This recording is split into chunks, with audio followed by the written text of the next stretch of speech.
Okay guys, so DMG mode has arrived in Call of Duty. DMC stands for Operations Mode, which is also available in Delta Force. So, in this video, I'm going to compare the two. But before I begin, I want to make one thing clear. This isn't a graphics comparison, nor is it a dangerous comparison between the two games. In this, I'll only compare what's common between Extraction Mode and DMC mode. Don't mistake this for a graphics comparison video, as there are already plenty of graphics comparison videos on YouTube. I want to make one more thing clear.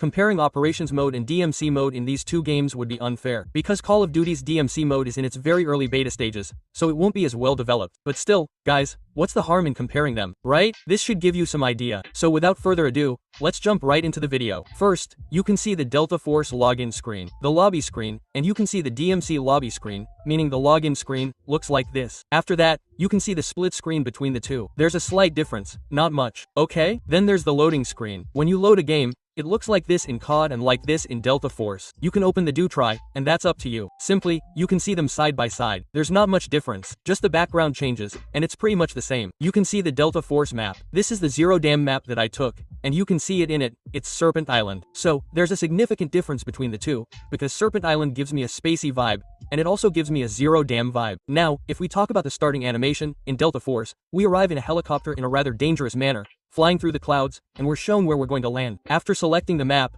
a rope appears from above. By rope, I mean the helicopter is quite high up, not too far down. Therefore, we have to descend using the rope. Otherwise, we couldn't jump in. But in Call of Duty, the helicopter will be quite low, and you won't need a rope. You can simply jump down, and the best part is that there's another landing animation. You can also arrive from water, in a boat, which is also quite nice. If you compare them, I really like the underwater landing animation in Call of Duty.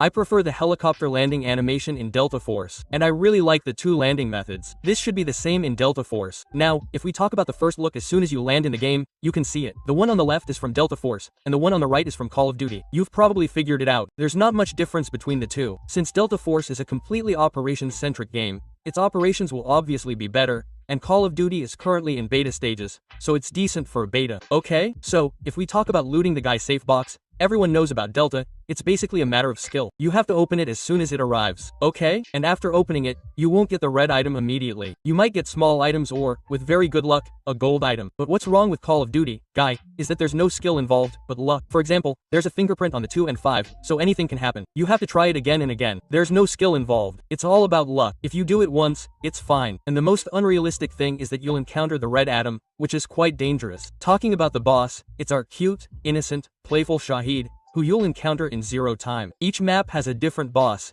and killing him is incredibly dangerous. But if I tell you about Call of Duty, you'll be shocked, because the boss in Call of Duty is incredibly dangerous. You can see that this boss has a sword that can stop bullets.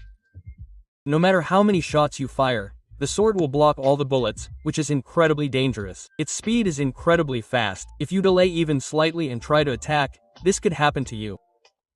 So, there's only one way to kill it. Use a flashbang to make its eyes flash, making it easy to kill. There's only one way to kill it. And one more thing I'd like to say is that the boss spawn location in Call of Duty was quite epic, as you can see a large ship, and that ship looks impressive even from a distance. Although the Zero Dam boss spawns in the Zero Dam's admin building, which is fine, I found its boss spawn location quite impressive.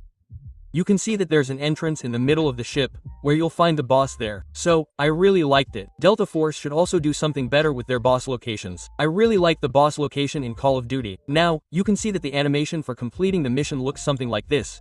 You normally type in numbers and activate both. And I'm not showing you the wallbreaker mission, because there's a similar mission in Call of Duty.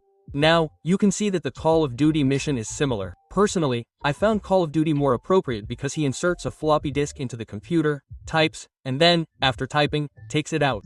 It felt quite old-fashioned and much better. In Extraction Mode, you can see that normally a helicopter arrives in Delta Force. It throws a rope at you from above, and you can climb up using that rope. Zero Dam, however, has an elevator, and each map has its own extraction mode. But Call of Duty only has one map, Serpentine Island. In this, you can see that by typing something into the computer, green smoke will appear. Once there, you'll have to wait for the helicopter.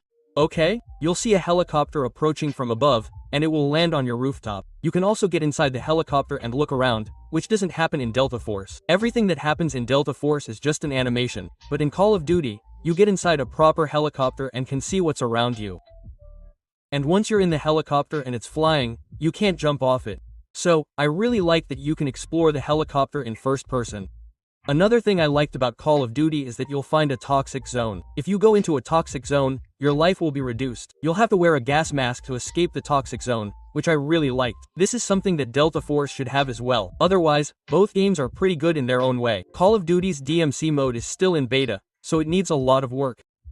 Only then will it look a little like Delta. Delta Force is a pretty good game, guys. So, I hope you find the comparisons I made accurate and that I didn't make unnecessary comparisons. I only made comparisons that are common between operations and DMC modes. Guys, I could have made more comparisons, but that would have made the video unnecessarily long, and I don't want to make a long video. So, guys, I hope you enjoyed the video. If you did, please like the video. Please subscribe to the channel, guys. And one more thing, I also have a PC gaming channel called VO. So, if you're into PC gaming, please subscribe to that channel.